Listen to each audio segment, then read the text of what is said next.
Fast forward to the year 2030. I want you to picture yourself sitting in the big chair. You are the supreme commander of a hostile superpower. You have the manpower, you have the political mandate, and you have a fleet of ships that covers the horizon. You have just given the green light to invade the United States of America. Now, for this war game to actually work, let's do something generous. Let's delete the most obvious problem, the United States Navy. Let's pretend, just for this thought experiment, that every American carrier strike group and nuclear submarine has magically vanished into thin air. No Reaper drones circling overhead, no Marines storming your decks. It's just you against the land, the people, and the infrastructure. You probably think this is going to be easy, don't you? You think you're going to march into DC, kick your feet up on the Resolute desk, and have this wrapped up in a month? Listen to me very carefully. You are walking straight into the most brutal, logistical wood chipper in human history. The United States isn't just a nation-state. It is a fortress engineered by geology to chew up invaders and spit them out. From the second you leave your home port, you aren't fighting a military. You are fighting physics. You are fighting economics. And you are fighting a map that hates you. We aren't going to talk about nukes or F-22 Raptors today. We are looking at the terrifying economic and geographic reality of why this landmass is unconquerable. Buckle up, because this is going to get ugly. Let's start with the first boss fight, the water. The United States is guarded by the two most effective assassins on the planet, the Atlantic and the Pacific Oceans. These aren't just bodies of water, my friend. They are logistical death sentences. If you are launching from Europe, you are staring down a 4,000-mile commute just to see the coastline. Coming from Asia, that's nearly 7,000 miles of open, hostile ocean before you even spot California. Let's put those numbers into a context that actually hurts. Think about D-Day. When the Allies crossed the English Channel to hit Normandy, they were crossing a gap of water that's barely 20 miles wide at its narrowest point. To cross that glorified river took years of planning and the entire economic engine of the free world. Now, take that logistical nightmare and stretch it across half the globe. If you want to land an invasion force capable of holding ground, you aren't sending a few guys. You need 500,000 troops, minimum. And you don't just ship the men. You have to ship their breakfast, their bullets, their bandages, and the millions of gallons of diesel fuel their tanks drink every single day. To keep that supply line running across the Pacific, you would need a bridge of ships so dense you could practically walk from Tokyo to San Francisco. And here is the punchline. There is nowhere to park. In almost every successful invasion in history, you stage your troops next door. The Allies used Britain to hit Germany. The US used Saudi Arabia to hit Iraq. Who are you going to use to hit the US? Hawaii? Hawaii is still 2,500 miles from the mainland. That's like staging in London to invade Baghdad. It does you absolutely no good. The sheer volume of shipping you'd need would be visible from the moon. There is no element of surprise here. By the time your armada gets within 1,000 miles of the exclusive economic zone, the American war machine has already woken up, had its coffee, and is waiting for you. Let's say your soldiers survive the trip. They've been at sea for weeks. Their muscles have atrophied. They're seasick, and they're miserable. What do they find when they look through the binoculars? A nightmare. The West Coast is a wall of cliffs and rocky beaches with barely any deep water ports suitable for heavy armor. You have bottlenecks like Long Beach or Seattle, but if the defenders blow the cranes or sink a cargo ship in the channel, which they absolutely will, you are stuck unloading tanks onto a rocky beach while taking fire. The East Coast isn't much better. It's shallow water, endless swamps, and a concrete jungle of urbanization that starts the moment your boots hit the sand. Otto von Bismarck, the Iron Chancellor, supposedly said, God has a special providence for fools, drunkards, and the United States of America. He wasn't joking. Geography is the first line of defense. And for the US, geography is a serial killer. And you know what? You aren't the first military genius to have this fever dream.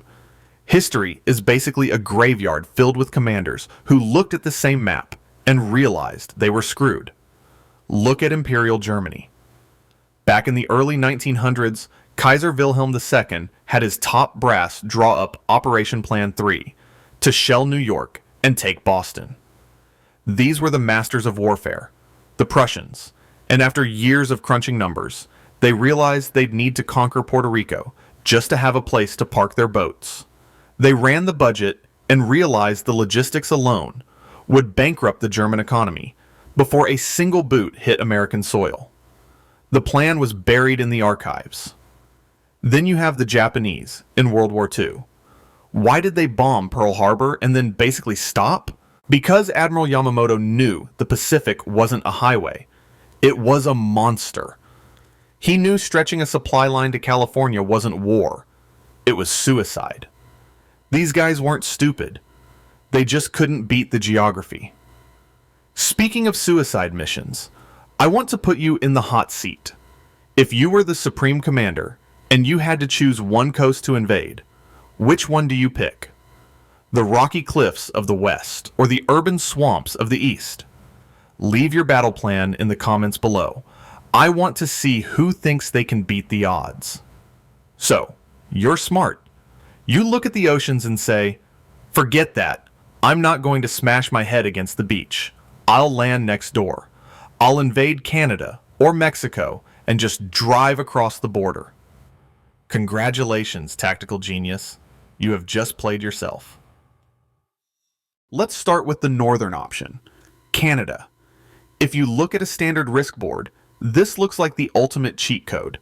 It's massive, it's largely undefended, and it shares the longest unsecured border in the world with your target. It seems like a wide open back door, but in reality, you are staring down the barrel of the Canadian Shield, and it is arguably one of the most hostile geological formations on the planet. We aren't talking about a scenic hike through the pines. We are talking about millions of square miles of exposed Precambrian igneous rock, bottomless muskeg swamps, and forests so dense they swallow entire battalions without a burp. This terrain is absolute poison for mechanized warfare. There are almost no north-south superhighways capable of supporting the axle weight of a main battle tank column because, quite frankly, nobody lives there. The ground is too hard to farm and too cold to tolerate. If you land in Vancouver to push down the coast, you are immediately funneled into the Cascade Mountains, forced into narrow choke points where a handful of defenders with a few pounds of C4 can bury your entire convoy under a landslide. If you land out east in Halifax or Montreal, you have to march through the Appalachians and the freezing forests of New England. Remember General Winter? He's the guy who broke Napoleon's Grand Armée and froze Hitler's Wehrmacht in their tracks. Well, North American winters are just as unforgiving. Your supply lines will freeze solid, your engines will seize, and your men will be fighting frostbite before they ever see an American soldier. And you're doing all of this while trying to occupy a Canadian population that is just as culturally hostile to your presence as the Americans are. So, the North is a frozen dead end. Let's try the South. You decide to land in Mexico and drive up. Welcome to the Sonoran and Chihuahuan deserts. This isn't just hot sand. This is terrain that kills migrants trying to cross it on foot with backpacks, let alone an army trying to move heavy equipment. It is arid, brutal, and completely devoid of water sources. But the heat isn't even your biggest problem. It's the math. The distance from the border crossing at El Paso to a strategic target like Chicago is over 1,400 miles. To Washington, D.C., that's 1,700 miles. You have to drag your supply lines across thousands of miles of open, exposed desert with zero local infrastructure to scavenge. There are no dense clusters of cities to pillage for supplies until you hit the major metro areas, which are spaced hundreds of miles apart. You are driving into a logistical black hole. And where are you getting your gas? You're relying on trucks, and trucks need fuel. If the U.S. defenders scorch the earth, blow the refineries in Texas, cap the wells in the Permian Basin, you are driving into a wasteland with an empty tank. Historically, invasions fail because supply lines get overextended. Invading through Mexico creates the longest, most vulnerable supply line in the history of warfare. You are trapped on the periphery, creating a kill box where you can get to the continent, but you cannot get into the vital organs of the country. Let's pause the war game for a second. I want you to pick your poison. If you had to lead an army through one of these nightmares, which one do you choose? Freezing to death in the Canadian Shield, or dying of thirst in the Sonoran Desert? Let me know in the comments. I'm curious which kind of misery you prefer. Let's assume you achieve the impossible. You've crossed the ocean.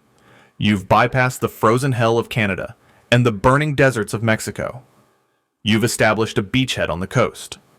You pat yourself on the back and tell your generals the hard part is over. Wrong. The hard part hasn't even started. Now you have to deal with the shields. If you landed on the west coast, look east. That massive wall of jagged rock stretching from Canada to New Mexico, that is the Rocky Mountains. It is 3,000 miles long, over 300 miles wide at points, with peaks soaring over 14,000 feet. There are barely any passes, and the ones that do exist, like Interstate 70, are engineering marvels of tunnels and bridges. In a defensive war, the U.S. military doesn't need to fight you in the open. They just need to blow the Eisenhower Tunnel. They just need to drop the bridges in Glenwood Canyon. Suddenly, your multi-billion-dollar invasion force is stuck in a parking lot on the interstate, surrounded by vertical cliffs. And up on those cliffs are locals with hunting rifles who can take the head off a coin from 500 yards away. You aren't fighting a conventional war here. You are fighting Afghanistan on steroids. The Soviets spent a decade bleeding out in the mountains of Afghanistan against a fraction of the population. The Rockies are bigger, the weather is more erratic, and the defenders are infinitely better armed. Maybe you chose the East Coast. You took New York, good luck holding it, and now you want to push inland to the heartland where the food and energy are. Welcome to the Appalachians. They aren't as tall as the Rockies, but they are a dense, foliage-covered nightmare for armored vehicles. They run from Alabama to Maine, creating a natural barrier that protects the Midwest. This is where empires go to die. During the 18th century, the British Empire, the greatest military force on Earth at the time, couldn't effectively project power through these mountains. They got bogged down in the woods, ambushed by irregulars who knew every creek and ravine. The geography forces you onto predictable roads, and predictable roads mean IEDs. If you are driving a convoy through West Virginia or Kentucky, you are in a literal bowl. The roads wind through the valleys while the high ground is everywhere, covered in dense forest. You cannot see the enemy, but they can see you. Every bridge is a choke point. Every tunnel is a potential tomb. And unlike the deserts of Iraq, where you can see for miles, here the engagement distance is less than 100 meters. You can't use your fancy air support if you can't see through the tree canopy. You are back to brutal, close-quarters infantry fighting against people who have been hunting these woods since they were 6 years old. The geography of the United States effectively creates a citadel in the middle of the continent, the Mississippi Basin, protected by two massive mountain ranges. To get to the prize, you have to siege the castle walls, and the walls are 10,000 feet high and shooting back at you. Speaking of shooting back, let's stop talking about rocks and dirt. Let's talk about the scariest variable in this entire equation: the people. Because once you get past the mountains, you aren't just meeting the US Army. You are meeting the largest, most heavily armed, irregular force the world has ever seen. There is a legendary line often attributed to the Japanese Admiral Isoroku Yamamoto about invading the US mainland. "I would never invade America. There would be a rifle behind every blade of grass." Now, historians love to argue over whether he actually said those specific words. But honestly, who cares?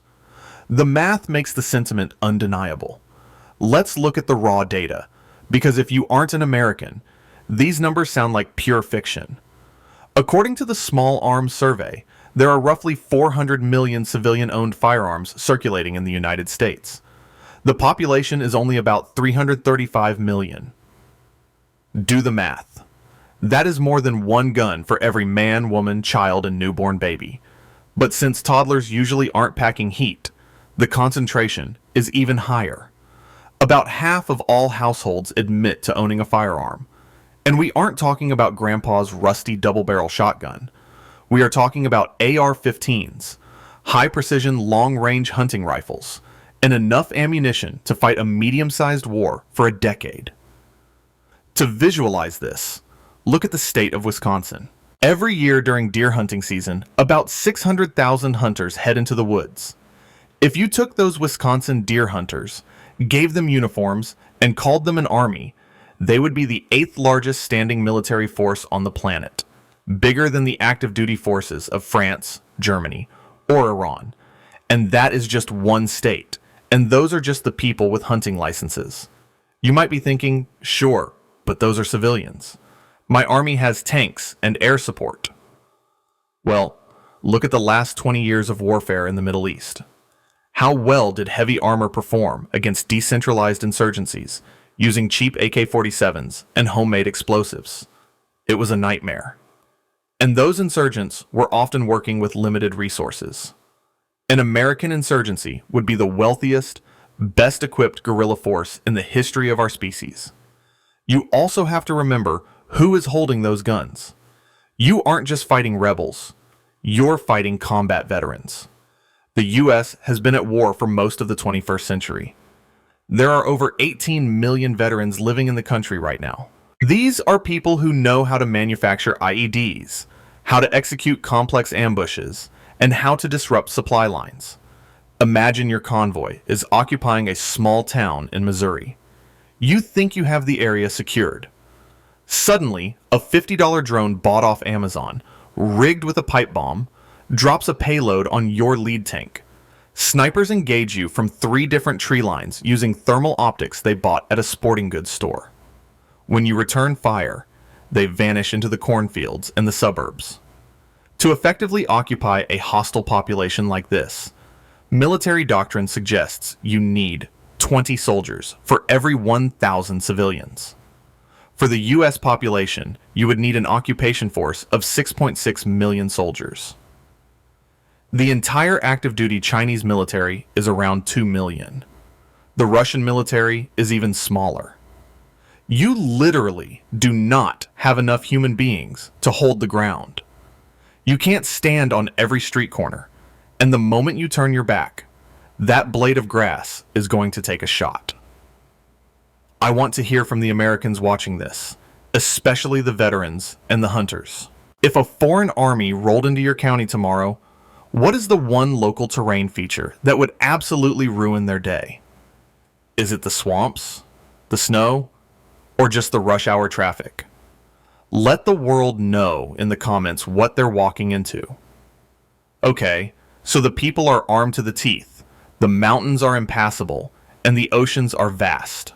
But surely, if you capture the infrastructure, you can turn their own roads against them, right? Here's the irony. American infrastructure is built for commerce, not conquest. The scale is mind-boggling. Driving from New York to Los Angeles is a 41-hour trip if you don't stop. In a war zone, that trip could take months.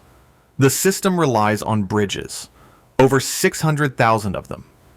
If the defenders decide to scorch the earth, they don't need to blow up every road. They just need to drop the bridges crossing the Mississippi River. That river cuts the continent in half. If those bridges go down, you are stranded on the riverbank, trying to engineer a crossing over a mile-wide current while taking fire, and you are doing it with empty tanks. The US has refineries, but in an invasion, those valves will be shut, and the facilities will be burning. You will be sitting in the middle of Kansas, 1,000 miles from the sea, with a stalled tank and an angry farmer behind you. This is a logistical black hole. The deeper you push, the weaker you get. You are stretching a rubber band across a continent, and eventually, it's going to snap back in your face. By now, I know exactly what you're thinking. Come on, General. This is 2030. I don't need to ship tanks over. I'll use hackers. I'll use drones. I'll crash their grid remotely and watch them stiff. Welcome to the delusion of asymmetric warfare. Sure, you can hack the US power grid. You can turn off the lights in New York. But you are forgetting two things. First, America's chaos is its armor. The US infrastructure is so fragmented, aging, and decentralized that sometimes it is literally too low-tech to be hacked in a synchronized way. We call this low-tech redundancy. You can't hack a manual valve, and you can't DDoS a guy with a CB radio. And more importantly, you are facing the nation with the largest prepper culture in the world. When the lights go out, Americans don't surrender. They drag out the generators, they turn on the shortwave radios, and they get hyper-vigilant. You don't weaken their will, you just poke a giant hornet's nest. Furthermore, the element of surprise, the most critical weapon of any invasion, is dead in 2030. With networks of thousands of commercial satellites like Starlink and millions of civilian drones buzzing in the sky, every movement of your fleet will be live-streamed on X or TikTok in 4K resolution the moment you start your engines at your home port. You cannot sneak up on America. The whole world will grab popcorn and watch your fleet move across the ocean like sitting ducks on a radar screen. Technology won't save you. It just helps the Americans aim better. But let's step away from the battlefield for a second. Let's assume you are a wizard. You bypassed the Navy, climbed the mountains, dodged the rednecks with AR-15s, and somehow kept your tanks fueled. You are actually winning the ground war. Congratulations. You have just triggered the economic apocalypse. And the victim isn't just the United States. It's you. This is the exact moment where the war game stops being a military problem and starts being a math problem. And unfortunately for you, the calculator says you're dead. We call this the economic suicide pill. You have to understand that the United States is not just another player in the global economy. In many ways, it is the casino where the entire game is played. First, look at the US dollar. It is the primary reserve currency of the planet. Roughly 60% of all foreign exchange reserves held by central banks, including your central bank, are in USD.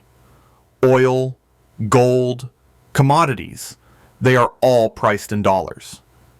If you actually succeed in destabilizing the US government to the point of collapse, you don't just hurt them. You make the dollar worthless. Trillions of dollars of wealth sitting in your own national treasury vanish overnight. Your own currency, which is likely pegged to or backed by assets valued in dollars, goes into free fall. Global trade stops cold because nobody knows what a barrel of oil is worth anymore. You aren't just invading a country, you are blowing up the bank where you keep your own life savings. Then there is the technology. Where does the internet actually live? It lives in physical data centers. A massive chunk of the world's web traffic flows through boring buildings in places like Northern Virginia. If you start bombing server farms to cripple American communications, you don't just cut off Netflix for the locals. You crash your own banking software. You blind your own military satellites. You brick the operating systems that run your hospitals back home. And don't expect to capture that tech either. In the event of an invasion, the US would execute an evacuation on steroids. The smartest engineers, the nuclear scientists, the AI researchers, They are getting on planes and submarines and heading to allied nations. They are taking the encryption keys, the blueprints, and the source code with them. You conquer Silicon Valley, and what do you find? Empty office buildings and wiped hard drives. The value isn't in the land, it's in the people and the systems. By invading the US, you are essentially tossing a live grenade into the cockpit of an airliner while you are sitting in row 12. The crash won't just kill the Americans. It will send your own nation back to the Stone Age. Finally, let's talk about the most boring yet effective defense mechanism of all: bureaucracy. You think invading is hard? Try governing. The United States is not a monolith. It is basically 50 different nations screaming at each other, glued together by a constitution. It's 50 separate countries in a trench coat masquerading as a nation. In many centralized dictatorships, if you capture the capital and kill the leader, the war is over. The police take orders from the new boss. The army stands down. In the US, the president has surprisingly limited power over day-to-day life. The governors hold the keys to the National Guard. The county sheriffs hold the keys to local enforcement. There are over 3,000 counties in the United States. Each one has its own sheriff, its own police force, its own laws, and its own stubborn pride. If you capture Washington, D.C., the governor of Texas doesn't surrender. He probably declares himself the president of the Republic of Texas and mobilizes the state guard. The governor of California does the same. You don't have to defeat one government. You have to defeat 51 governments, plus thousands of local jurisdictions. And let's not forget the sheer stubbornness of the American psyche. We are talking about a culture founded on the idea of telling the government to go to hell. Americans argue with their own government over parking tickets. They protest their own laws. How do you think they will react to a foreign occupier telling them what to do? You will face a campaign of malicious compliance, sabotage, strikes, and civil disobedience on a scale never before seen. The electrical grid will mysteriously fail every time you try to broadcast propaganda. The water supplies will be contaminated. The roads will be blocked by accidents. You will spend more money trying to police the population than you could ever hope to extract in resources. It is a negative-sum game. The longer you stay, the poorer you get. So, let's recap your brilliant invasion plan. 1. The oceans. You have to cross thousands of miles of water, vulnerable to submarines, just to get to the fight. 2. The neighbors. You have to drag your supply lines through the frozen wasteland of Canada or the scorching deserts of Mexico. 3. The geography. You have to push tanks through the Rockies and the Appalachians, which are basically natural kill zones designed to trap armor. 4. The people. You have to occupy a nation where grandmothers own shotguns and combat veterans are hiding in every suburb. 5. The logistics. You have to maintain supply lines across a continent designed to be broken, with bridges that will be destroyed before you even see them. 6. The economy.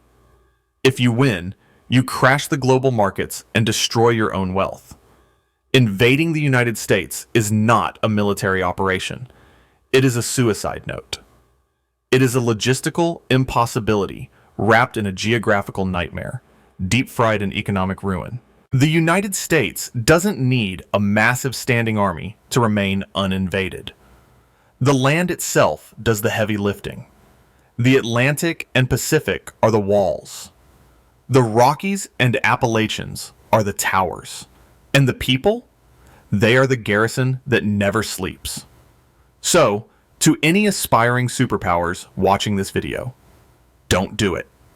Not because you're nice, not because of international law, but because you will lose, and you will lose badly.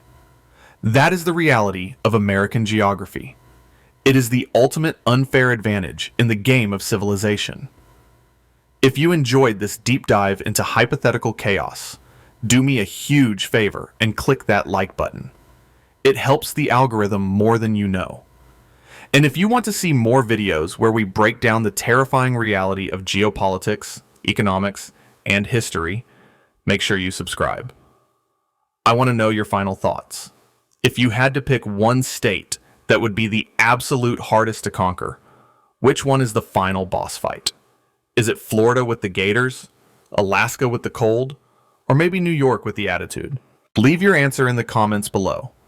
I'll be reading the best ones. Thanks for watching, and stay safe out there.